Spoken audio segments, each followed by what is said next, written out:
एवं स्वागत है आपका हमारे चैनल एसएससी बुक एसबी में। आज हम देखने वाले हैं अपनी वीडियो में जनरल साइंस के 100 क्वेश्चन, और ये सभी क्वेश्चन जो हैं ये रेलवे एग्जाम्स में पूछे गए हैं। एनटीपीसी की ग्रेजुएट लेवल हो या फिर एनटीपीसी 12th लेवल हो, और ग्रुप डी के भी इसमें क्वेश्चन शामिल हैं जो प्रीवियस ईयर रेलवे ने पूछे थे। तो चलिए अपनी वीडियो को शुरू करते हैं और देखते हैं कि किस टाइप के क्वेश्चन जो हैं वो जनरल साइंस में बनते हैं।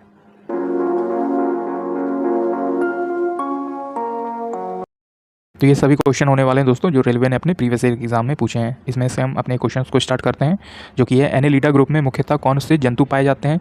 तो ये पाए जाते हैं जोक और केचुआ। इसी तरह ऑर्थोपोडा ग्रुप में मुख्य रूप से कौन कौन से जंतु आते हैं, तो तिलचट्टा, मच्छर, खटमल और मक्खी आते हैं। तो आप इन दोनों को याद रखेंगे कि एनेलिडा ग्रुप में आते हैं जोक, केचुआ, और ऑर्थोपोडा ग्रुप में आते हैं तिलचट्टा, मच्छर, खटमल और मक्खी। फिर अगला है मोलेस्का ग्रुप। तो मोलेस्का ग्रुप में आते हैं जो जंतु या कीट होते हैं वो है घोंघा और सीपी। इसी के बाद है इकाइनोडर्मेट्रा संघ के अंतर्गत कौन से आते हैं, तो तारा मछली आते हैं। तो आपने देखा कि सबसे पहले जो एनेलिडा ग्रुप है उसमें आते हैं जोक और केचुआ। फिर ऑर्थोपोडा ग्रुप में आता है तिलचट्टा, मच्छर, खटमल, मक्खी। फिर इसके बाद है मोलेस्का ग्रुप। मोलेस्का ग्रुप में आते हैं घोंघा और सीपी। फिर इसके बाद है इकाइनोडर्मेट्रा। इसमें आते हैं मुख्य रूप से तारा मछली, जिसे स्टारफिश भी कहते हैं, और ब्रिटिश स्टार। अगला क्वेश्चन आता है हमारा, मनुष्य का पाचन क्रिया का प्रारंभ कहाँ से होता है। मनुष्य का जो पाचन क्रिया है उसका प्रारंभ होता है मुख से, मतलब कि हमारे मुंह से। सबसे पहले हम खाना खाते हैं, फिर वो लार्ज इंटेस्टाइन में जाता है, फिर स्मॉल। तो ऐसी तरह से पाचन स्टार्ट होता है, और इसका जो प्रारंभ है वो मुख से होता है, मतलब मुंह से होता है। अगला है शिराओं द्वारा कौन सा रक्त प्रवाहित होता है। तो शिराओं के द्वारा कौन सा रक्त प्रवाहित होता है, तो ये अशुद्ध रक्त होता है। तो आप इसे याद रखेंगे कि शिराओं द्वारा जो रक्त प्रभावित होता है या फिर जो बहता है वो अशुद्ध रक्त होता है, और धमनी द्वारा जो रक्त बहता है वो शुद्ध रक्त होता है। तो आपसे पूछा जाए कि शिराएं में कौन से रक्त प्रवाहित होता है, तो अशुद्ध रक्त जो है वो बहता है, और धमनी द्वारा कौन सा रक्त प्रभावित होता है, तो ये शुद्ध रक्त प्रभावित होता है। अगला है कौन सा विटामिन जल में घुलनशील है। तो आप इसे जानते होंगे कि जल में घुलनशील विटामिन होते हैं विटामिन बी और विटामिन सी। तो आप इसे याद रखेंगे कि जल में घुलनशील विटामिन है विटामिन बी और विटामिन सी। जैसे कि चीनी हो गया और नमक हो गया, ये जल में आसानी से घुल जाते हैं। तो ये कौन से विटामिन होते हैं, तो ये विटामिन होते हैं बी और सी से। तो आप इस तरह से इसे याद रख सकते हैं। अगला है हमारा क्वेश्चन, सोडियम का कार्य क्या है। सोडियम का कार्य ये होता है, यह रक्त दाब नियंत्रित करने में सहायक होता है तथा जो जल का संतुलन है वो बनाए रखता है। तो आप इसे याद रखेंगे कि सोडियम का कार्य क्या होता है, यह रक्त दाब नियंत्रित करने में सहायक होता है और जल का संतुलन बनाए रखने में मदद करता है। अगला आता है हमारा पोटेशियम का क्या है। तो पोटेशियम का कार्य होता है हमारे शरीर में, यह हृदय की धड़कन एवं नाड़ी संस्थान के कार्यों को संचालित करता है। जो हृदय की धड़कन है और हमारी नसें जो हैं, जिसे नर्व्स या नाड़ी कहा जाता है, उसके कार्यों को संचालित करता है। अगला है ग्लूकोज बिना ऑक्सीजन की उपस्थिति में मांसपेशियों में प्रतिक्रिया कर क्या बनाता है। तो ये लैक्टिक अम्ल बनाता है। तो आप इसे याद रखेंगे कि ग्लूकोज बिना ऑक्सीजन की उपस्थिति में मांसपेशियों में प्रतिक्रिया करके कौन सा अम्ल बनाता है, तो ये लैक्टिक अम्ल है, ये बनाता है। अगला है ग्लूकोज बिना ऑक्सीजन की उपस्थिति में बैक्टीरिया या ईस्ट से प्रतिक्रिया करके क्या बनाता है। तो ग्लूकोज जो है बिना ऑक्सीजन की उपस्थिति में ये कार्बन डाइऑक्साइड और जल का निर्माण करता है। याद रखेंगे कि ग्लूकोज में अगर ऑक्सीजन की उपस्थिति नहीं है, मतलब वो ऑक्सीजन के संपर्क में नहीं है, तो वो ग्लूकोज मांसपेशियों से रिएक्शन करके लैक्टिक अम्ल बनाएगा। और वही ग्लूकोज जो है अगर उसमें ऑक्सीजन नहीं है तो वो बैक्टीरिया या ईस्ट से रिएक्शन करके, मतलब प्रतिक्रिया करके, कार्बन डाइऑक्साइड या फिर जल का निर्माण करेगा। अगला है एनेलिडा में उत्सर्जन उसके किसी उत्सर्जी अंग द्वारा होता है, तो उसको बोलते हैं नेफ्रिडिया। तो आप इसे याद रखेंगे, एनेलिडा में उत्सर्जन उसके किस उत्सर्जी अंग के द्वारा होता है, तो जो उत्सर्जी अंग का नाम है वो है नेफ्रिडिया। अगला है मूत्र का पीएच मान क्या होता है, तो ये 6 होता है। तो आप इसे याद रखेंगे कि मुख का पीएच मान जो है वो 6 के लगभग होता है। अगला है हमारा बहिश्रावी एवं अंतःश्रावी दोनों प्रकार किस ग्रंथि में होते हैं। मतलब कि बाहर की तरफ और अंदर की तरफ ये दोनों श्रावी किस ग्रंथि में पाए जाते हैं, तो ये अग्नाशय में पाए जाते हैं। तो आप इसे याद रखेंगे कि बहिश्रावी ग्रंथि और अंतःश्रावी ग्रंथि जो है ये अग्नाशय में मौजूद होती है। अगला है क्वेश्चन हमारा, पीयूष ग्रंथि या प्यूटरी ग्रंथि को किस अन्य नाम से जाना जाता है। इसे आप पीयूष ग्रंथि भी कह सकते हैं, या फिर इंग्लिश में प्यूटरी ग्रंथि भी कह सकते हैं, या फिर इसका जो अन्य नाम है वो मास्टर ग्रंथि भी है। तो ये तीनों जो है वो एक ही नाम है। तो आप इसे याद रखेंगे। अगला है हमारा क्वेश्चन, स्प्रिंग को आप सामान्य लंबाई पर वापस लौटाने के लिए लगाने वाले बल जो है वो क्या कहलाता है। तो स्प्रिंग आपने देखा होगा, उसको खींच देते हैं और फिर छोड़ते हैं तो वो उसी समान स्थिति में वापस आ जाता है। तो उस बल को क्या कहा जाता है, उस बल का नाम है प्रत्यानयन बल। तो आप इसे याद रखेंगे कि स्प्रिंग पे आप सामान्य लंबाई पर वापस खींचेंगे फिर उसको छोड़ देंगे तो वो किस बल से वापस आ जाता है, तो प्रत्यानयन बल की वजह से वो वापस उसी शेप में जो है वो आ जाता है। पौधों के लिए सबसे अच्छा उर्वरक कौन है? तो आप जानते होंगे कि पौधों के लिए सबसे अच्छा उर्वरक माना जाता है कंपोस्ट।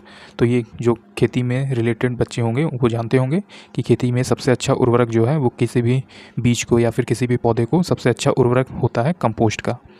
अगला है, पेट्रोलियम किस प्रकार की चट्टानों में पाया जाता है? जो पेट्रोलियम है हमारा वो किस प्रकार की चट्टानों में होता है?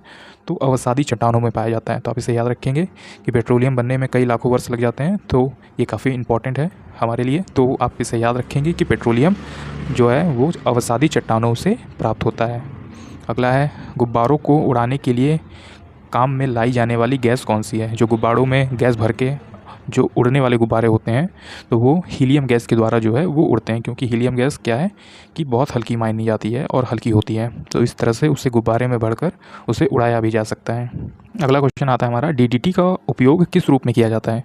जो डीडीटी होता है आपने देखा होगा कि पेड़ पौधों में जो खेती करते हैं उन पर स्प्रे किया जाता है, तो वो कीटनाशी होते हैं, मतलब कि उसमें जो पेड़ पौधों में छोटे मोटे कीड़े लगे होते हैं तो वो मर जाते हैं, तो उन्हीं को इसी से उपयोग किया जाता है कि ये कीटनाशी को मारने में सहायक होते हैं। इसमें ऐसे स्प्रे होते हैं जो कीटों को मार सकते हैं।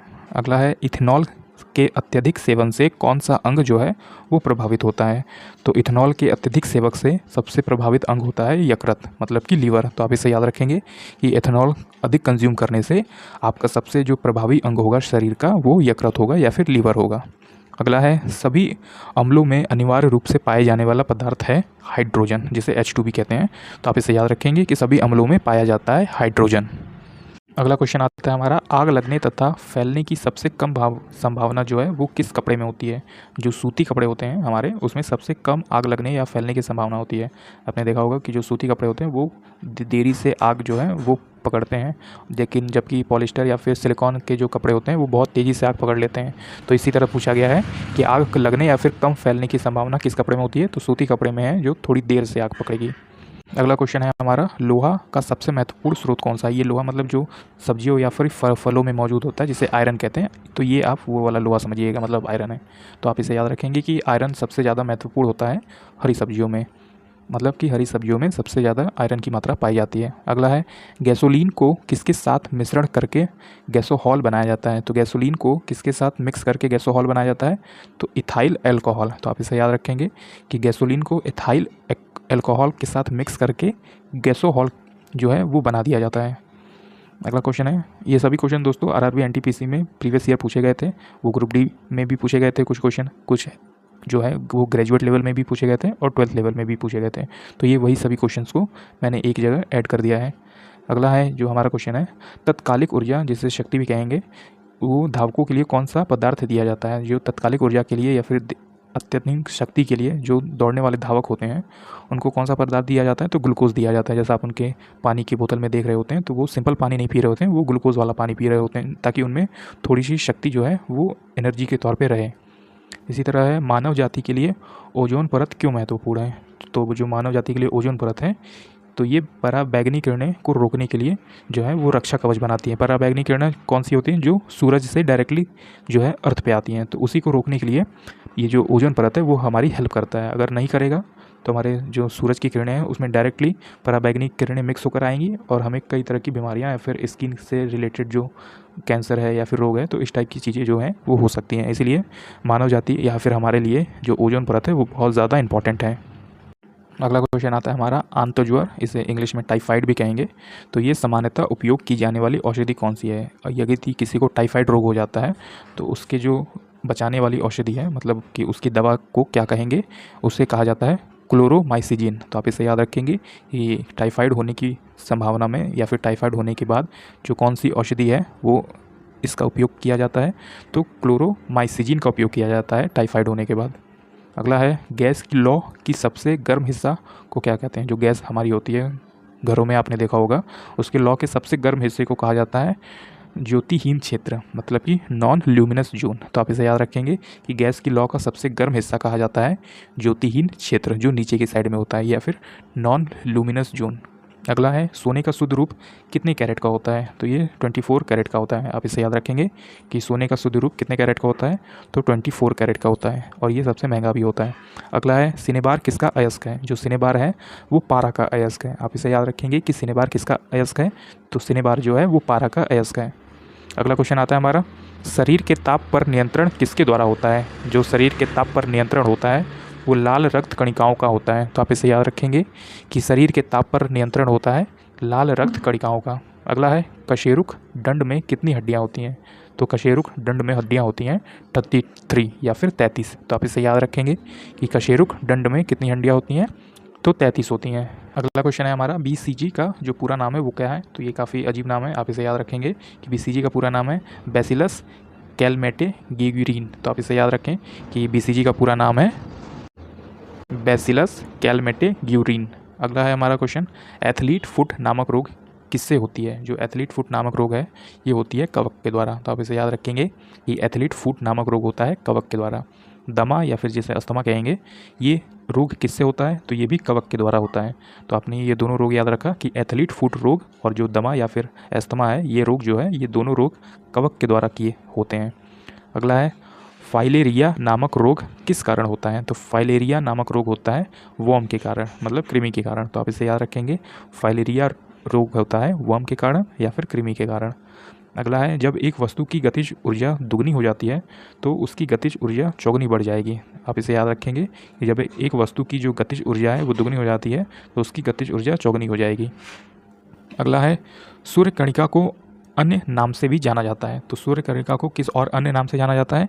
तो ये माइटोकॉन्ड्रिया है। तो आप इसे याद रखेंगे कि सूर्य कणिका को एक और अलग नाम से भी जाना जाता है जिसका नाम है माइटोकॉन्ड्रिया।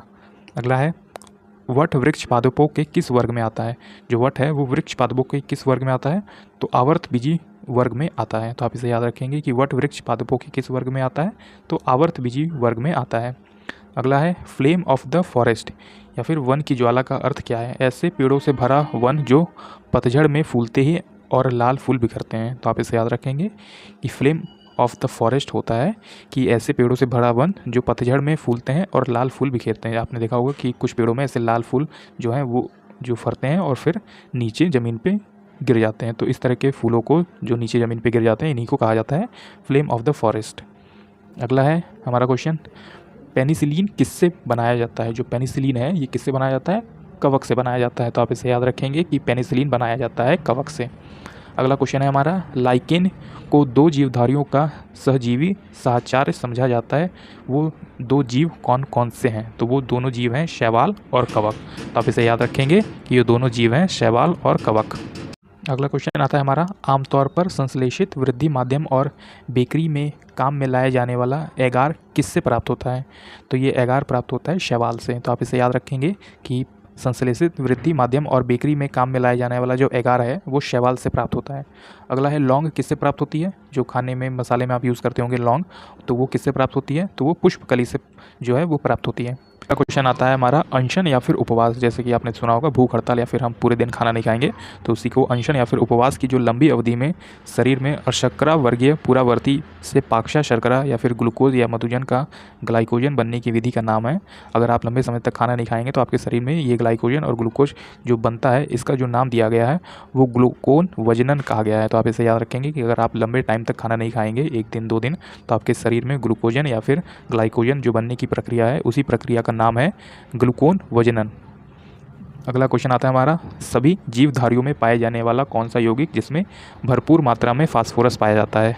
तो ये है न्यूक्लिक अम्ल। आप इसे याद रखेंगे कि जितने भी जीवधारी हैं उनमें पाया जाने वाला सबसे भरपूर मात्रा में यौगिक है वो फास्फोरस है और ये है न्यूक्लिक अम्ल। अगला है, भारत में केंद्रीय धान अनुसंधान केंद्र कहाँ है? तो ये कटक उड़ीसा में है। तो आप इसे याद रखेंगे कि भारत में केंद्रीय धान अनुसंधान केंद्र है कटक उड़ीसा में। अगला है, किस वैज्ञानिक को प्रकाश संश्लेषण पर कार्य करने के लिए नोबेल पुरस्कार जो है वो मिला? तो इनके नाम था मेल्विन कैल्विन। तो आप इसे याद रखेंगे कि किस वैज्ञानिक को प्रकाश संश्लेषण पर कार्य करने के लिए नोबेल पुरस्कार दिया? तो मेल्विन और कैल्विन। अगला है, किस पदार्थ के संचय से मांसपेशी में थकावट पैदा होती है? तो ये लैक्टिक अम्ल हो जाता है, इससे मांसपेशी में थोड़ी सी थकावट हो जाती है। अगला है, किन रुधिर कोशिकाओं की मदद से रोगों के प्रति प्रतिरोध पैदा होता है? तो लसीकाणु के द्वारा या फिर लिम्फोसाइट के द्वारा। तो आप इसे याद रखेंगे कि किन रुधिर कोशिकाओं की मदद से रोगों के प्रति प्रतिरोध पैदा होता है? तो लिम्फोसाइट के द्वारा। अगला है, मनुष्य में लाल रुधिर कोशिकाओं का जीवन की अवधि कितनी होती है? तो मनुष्य में जो लाल रक्त कणिकाएँ होती हैं या फिर लाल रुधिर कोशिकाएँ होती हैं इनकी अवधि होती है लगभग 120 से 130 दिन के बीच। अगला है शिरा रक्त को ऑक्सीकरण के लिए फेफड़ों तक किसके द्वारा ले जाया जाता है, तो फुफ्फुस धमनी के द्वारा ले जाया जाता है। तो आप इसे याद रखेंगे कि शिरा रक्त को ऑक्सीकरण के लिए मतलब उसके ऑक्सीजन के लिए जो है वो फेफड़ों तक ले जाता है किसके द्वारा, फुफ्फुस धमनी के द्वारा। अगला है कृत्रिम गुर्दा किस सिद्धांत पर कार्य करता है, तो ये डायलिसिस के सिद्धांत पर कार्य करता है, ओपहन के द्वारा। तो आप इसे याद रखेंगे कि कृत्रिम गुर्दा जो है वो किसके द्वारा काम करता है, तो वो डायलिसिस के द्वारा काम करता है। अगला है एक व्यक्ति की आँखों का रंग काला, नीला या फिर भूरा हो सकता है पिगामेंट पर, ये किस में पाया जाता है, तो ये आइरिस में पाया जाता है या फिर परितारिका में पाया जाता है। जैसे आपने देखा होगा कि कुछ व्यक्ति होते हैं जिनका जो आँखों की पुतलियाँ होती हैं जिसे इंग्लिश में आइरिस कहते हैं, तो उसी में ये रंग पाया जाता है, जैसे नीला, काला या फिर कुछ लोगों का भूरा भी होता है। अगला क्वेश्चन आता है हमारा, जब आँखों में धूल चली जाती है तो कौन सा हिस्सा जो सूजकर गुलाबी हो जाता है, तो उसका नाम है नेत्र श्लेष्मला। तो आप इसे याद रखेंगे कि वो हिस्से का नाम है नेत्र श्लेष्मा जो आँखों में सूजकर गुलाबी कलर का हो जाता है। अगला है बच्चे के दूध पीते समय स्तनों में दूध का निष्कासन किसकी मदद से होता है, तो ऑक्सीटोसिन की वजह से होता है। तो आप इसे याद रखेंगे कि बच्चे को दूध पीते समय स्तनों में जो दूध का निष्कासन होता है वो किस ग्रंथि की वजह से होता है, तो ऑक्सीटोसिन की वजह से होता है। अगला है निषेचन सामान्य कहाँ होता है, तो निषेचन होता है फेलोपियन ट्यूब में। तो आप इसे ऐसे याद रख लीजिए कि निषेचन जो सामान्य रूप से होता है वो फेलोपियन ट्यूब में होता है। अगला है कृत्रिम वीर सेचन के उद्देश्य से वृषभ वीर को किसमें संचित किया जाता है, तो ये द्रव नाइट्रोजन में जो है वो संचित होता है। अगला क्वेश्चन आता है हमारा, किस पादप का पुष्प सबसे बड़ा होता है, तो किस पादप का पुष्प सबसे बड़ा होता है, रेफ्लेसिया का होता है। तो आप इसे याद रखेंगे कि रेफ्लेसिया का पुष्प जो है वो सबसे बड़ा होता है। अगला है असत्य फल मुख्य रूप से कौन कौन से हैं, तो नारियल और कटहल। जैसे असत्य फल मुख्य रूप से पाए जाते हैं नारियल और कटहल। अगला है किसी वृक्ष की आयु कैसे पता चलती है, वलयों को गिनकर। तो आप इसे याद रखेंगे कि किसी वृक्ष की आयु कैसे पता चलती है, वृक्ष के वलयों को गिनकर। अगला है जल संवर्धन या फिर हाइड्रोपोनिक्स कहा गया है बिना मिट्टी के पादप उगाना। तो आप इसे याद रखेंगे कि जल संवर्धन या फिर हाइड्रोपोनिक्स कहा गया है बिना मिट्टी के पादप उगाना। किस वैज्ञानिक का अनुवांशिकी का पिता कहा जाता है, तो ऐसे कौन से वैज्ञानिक हैं जिन्हें अनुवांशिकी का फादर कहा जाता है, तो ये है Gregor Mendel, John Gregor Mendel. आप इसे याद रखेंगे। अगला क्वेश्चन आता है हमारा, किसी बच्चे का लिंग निर्धारण किससे होता है, तो ये पिता के गुणसूत्रों से होता है कि बच्चा जो है वो बॉय होने वाला है या फिर गर्ल होने वाला है, ये कैसे पता चलेगा, वो पिता के गुणसूत्रों से ही पता चलता है। अगला है मनुष्यों में गुणसूत्रों की संख्या होती है 46। तो आप इसे याद रखेंगे कि मनुष्यों में टोटल गुणसूत्र होते हैं 46। अगला क्वेश्चन आता है, जो लोग मक्का को मुख्य अनाज की तरह आहार में लेते हैं तो उन्हें कौन सा विटामिन मिलता है, तो उन्हें मिलता है B1। तो आप इसे याद रखेंगे कि उन्हें विटामिन मिलता है B1 जो लोग मक्का को मुख्य अनाज के तौर पे आहार में लेते हैं। अगला है किसी सदिश का परिमाण कभी भी नहीं हो सकता ऋणात्मक। तो आप इसे याद रखेंगे कोई भी सदिश राशि का परिमाण जो है वो ऋणात्मक या फिर नेगेटिव में नहीं हो सकता। अगला है कपास रेशा किससे प्राप्त होता है, जो कपास रेशा है वो बीजू से प्राप्त होता है।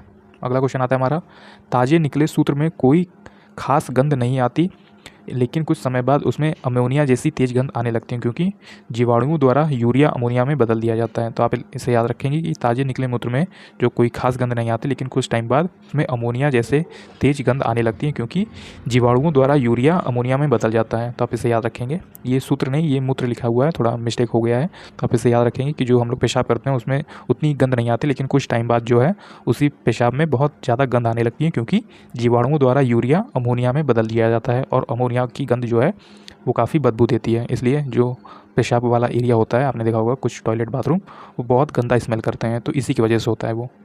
अगला है किस मछली में शल्क नहीं होते हैं, तो ये कैटफिश होते हैं जिसमें शल्क नहीं पाए जाते हैं। अगला है ज़्यादातर मछलियाँ जल में क्यों नहीं डूबती, तो वे स्विम ब्लैडर के कारण जो है वो नहीं डूबती, जिसको हिंदी में वातावश्य कहा जाता है। तो ज़्यादातर मछलियाँ जल में क्यों नहीं डूबती, क्योंकि उनमें होता है स्विम ब्लैडर।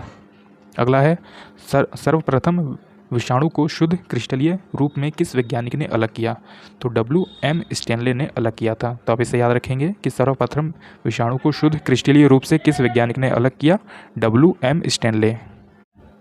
अगला क्वेश्चन आता है, ग्रेगर मेंडल ने किस पौधे पर शोध कर आनुवांशिक सिद्धांत का प्रतिपादन किया गया था, तो ये मटर के पौधे पर किया गया था क्योंकि वो चाहते थे कि अगर मैं इंसानों पे करूँगा तो ये काफ़ी लंबा टाइम पीरियड हो जाएगा और इतना टाइम उनके पास जाहिर सी बात है नहीं होता, उनमें कई 100-200 साल लग जाते हैं। तो इसीलिए उन्होंने स्मार्ट तरीके से मटर के पौधों पर ये आनुवांशिक सिद्धांत का प्रतिपादन किया कि 2 मटर के पौधे अलग अलग किस्म के लिए उन्हें ऐड किया, मिलाया, फिर एक अलग पौधा बनाया, तो उनसे ऐसे पता चला कि मटर के पौधे किस किस तरह से ग्रो हो सकते हैं। अगला क्वेश्चन आता है हमारा, लिटमस किससे मिलता है? तो ये लाइकेन से मिलता है। तो आप इसे याद रखेंगे कि लिटमस किससे मिलता है? लाइकेन से। अगला क्वेश्चन आता है हमारा, मलेरिया के उपचार की दवा किस स्रोत से प्राप्त किया जाता है? तो सिनकोना से। तो आप इसे याद रखेंगे कि मलेरिया के उपचार की दवा किस स्रोत से प्राप्त किया जाता है? तो सिनकोना वृक्ष से प्राप्त किया जाता है। अगला क्वेश्चन आता है हमारा, अफीम जो एक पादप उत्पाद है ये किससे प्राप्त होता है? तो अफीम जो एक पादप उत्पाद है ये सूखे लैक्टस से उगाया जाता है। अफीम के पौधे जो हैं वो उगाए जाते हैं, तो उसी को बोला जाता है सूखे लैक्टस के पौधों से। अगला क्वेश्चन आता है, वाणिज्य या फिर कमर्शियल काग या फिर कागज किसके छाल से प्राप्त होता है? तो बलूत, जो कि ओक के पेड़ के नाम से जाना जाता है। तो आप इसे याद रखेंगे कि जो हम लोग कागज़ का यूज़ करते हैं वो किसके छाल से बनता है? बलूत के पेड़ से, जिसे ओक का पेड़ भी कहा जाता है। अगला क्वेश्चन आता है हमारा, पश्मीना बकरी किस नस्ल से प्राप्त होती है? तो पश्मीना बकरी प्राप्त होती है चंगथंगी नस्ल से। अगला क्वेश्चन है हमारा, मवेशियों में बाझपन किस रोग के कारण होता है? तो बेंग रोग के कारण होता है। अधिक शराब पीने वाले लोग अधिकांश किस बीमारी से मरते हैं? तो सूत्रण रोग से, जिसे सिरोसिस भी कहा जाता है। तो आप इसे याद रखेंगे कि अधिक शराब पीने वाले लोग अधिकांश किस बीमारी से उनकी डेड हो जाती है? तो ये सिरोसिस बीमारी होती है, जिसे सूत्रण रोग भी कहा जाता है। अगला क्वेश्चन है हमारा, राइबोसोम किसका कार्य करती है? तो राइबोसोम कार्य करती है, ये प्रोटीन संश्लेषण का जो है वो कार्य करती है। अगला है, मरुस्थल में उगने वाला पौधा क्या कहलाता है? तो इसे बोलते हैं मरुभिद्ध। तो आप इसे याद रखेंगे कि मरुभिद्ध जो है वो मरुस्थल में उगने वाले पौधे को कहा जाता है। अगला क्वेश्चन आता है हमारा, भोपाल में 1984 में जो गैस लीक हुई थी वो कौन सी गैस थी? तो वो गैस का नाम था मिथाइल आइसोसानाइट। तो आप इसे याद रखेंगे कि भोपाल में जो 1984 में जो गैस लीक हुई थी उस जो गैस का नाम था वो मिथाइल आइसोसानाइट था। अगला है, भैंस की मुख्य नस्लें कौन कौन सी हैं? तो भैंस जो होती है उनकी मुख्य नस्लें होती हैं मुर्रा, सुरती, भदवाड़ी। फिर अगला है जफराबादी और मेहसाना। तो ये भैंस की जो है वो मुख्य नस्लें हैं। अगला है, केंद्रीय बकरी अनुसंधान संस्था की स्थापना कहाँ की गई? तो ये यूपी में की गई, मथुरा के पास मखदूम में। तो आप याद रखेंगे कि केंद्रीय बकरी अनुसंधान की स्थापना की गई उत्तर प्रदेश के मथुरा के पास मखदूम में। अगला है, राष्ट्रीय ऊँट अनुसंधान केंद्र कहाँ है? तो ये बीकानेर में है, जो कि राजस्थान में मौजूद है। फिर अगला है, दालचीनी कहाँ से प्राप्त होती है? तो वृक्षों की छाल से प्राप्त होती है। अगला है, मसालों की रानी किसे कहा जाता है? तो मसालों की रानी कहा जाती है इलायची को। अगला है, फूलों का अध्ययन कहलाता है? तो एंथोलॉजी कहलाता है। तो आप ये याद रखेंगे, ये काफ़ी इंपॉर्टेंट क्वेश्चन है कि फूलों का अध्ययन कहलाता है एंथोलॉजी। अगला है, पेडोलॉजी में किसका अध्ययन होता है या फिर पेडोलॉजी किससे संबंधित है? तो ये मिट्टी से संबंधित है, सॉइल से। तो आप इसे याद रखेंगे। क्वेश्चन आता है हमारा, स्टेमा नेचर किसकी पुस्तक है? तो स्टेमा नेचर पुस्तक है कार्ल लिनियस की। तो आप इसे याद रखेंगे कि स्टेमा नेचर पुस्तक है कार्ल लिनियस की। दूध से दही के रूप में जमने के कारण होता है लैक्टोबैसिल्स। तो आप याद रखेंगे कि दूध से दही के रूप में जमने का जो कारण है वो लैक्टोबैसिल्स है। अगला है, विषाणु में क्या होता है? तो विषाणु में होते हैं न्यूक्लिक एसिड और प्रोटीन। तो आप इसे याद रखेंगे कि विषाणु में पाए जाते हैं न्यूक्लिक एसिड और प्रोटीन। अगला है, जंतुओं में होने वाली फुट एंड माउथ रोग किसके कारण से उत्पन्न होती है? तो जो जंतुओं में रोग होता है फुट एंड माउथ रोग, ये कारण होता है विषाणु का। तो ये विषाणु के कारण जो है वो उत्पन्न होती है। अगला क्वेश्चन आता है हमारा, किस शैवाल से आयोडीन प्राप्त होता है? तो ऐसा कौन सा शैवाल है जिससे आयोडीन प्राप्त होता है? तो ये शैवाल का नाम है लैमिनेरिया। तो आप इसे याद रखेंगे कि लैमिनेरिया जो शैवाल से आयोडीन प्राप्त किया जाता है। अगला है, एवोगाड्रो संख्या का मान होता है? तो एवोगाड्रो संख्या का मान होता है 6.023 इंटू में 1023। अगला क्वेश्चन आता है हमारा, दाब बढ़ाने पर एक तरल का क्वथनांक बढ़ता है? तो ये आप याद रखेंगे कि कोई भी आप दाब बढ़ाएंगे तो जो तरल होगा उसका क्वथनांक जो है वो बढ़ जाएगा। अगला क्वेश्चन आता है हमारा, मानव रक्त में ऑक्सीजन का परिवहन करता है आरबीसी, जिसे लाल रक्त कणिकाएं कहती हैं। जो हमारे ब्लड में ऑक्सीजन का परिवहन करता है वो यही करता है, जिसे आरबीसी कहेंगे। अगला है, वसा में घुलनशील विटामिन ए, बी, ई तथा के। तो आप इसे याद रखेंगे, ए, बी, ई तथा के जो है ये वसा में घुलनशील विटामिन है। और जो पानी में घुलनशील विटामिन था वो कौन है? तो बी और सी है। तो आप इसे याद रखें कि पानी में घुलनशील विटामिन है बी और सी, और वसा में घुलनशील विटामिन है ए, बी, ई तथा के। अगला है, ध्वनि की चाल। तो ध्वनि की चाल लगभग होती है 760 मील पर घंटा, 760 मील पर आवर। तो ये था दोस्तों हमारा 100 क्वेश्चन जो कि जनरल साइंस में प्रीवियस ईयर आरआरबी ने अपने एग्जाम्स में पूछे थे। उम्मीद है आपको दोस्तों हमारी वीडियो पसंद आई होगी। अगर हमारी ये वीडियो पसंद आई तो हमारे इस वीडियो को एक लाइक ज़रूर कर दीजिएगा, और अपने आरआरबी एनटीपीसी एग्जाम्स के लिए हमारे चैनल एसएससी बुक एसबी को ज़रूर सब्सक्राइब कर लीजिएगा। तब तक पढ़ते रहिए और हमेशा अपने लक्ष्य की तरफ आगे बढ़ते रहिए।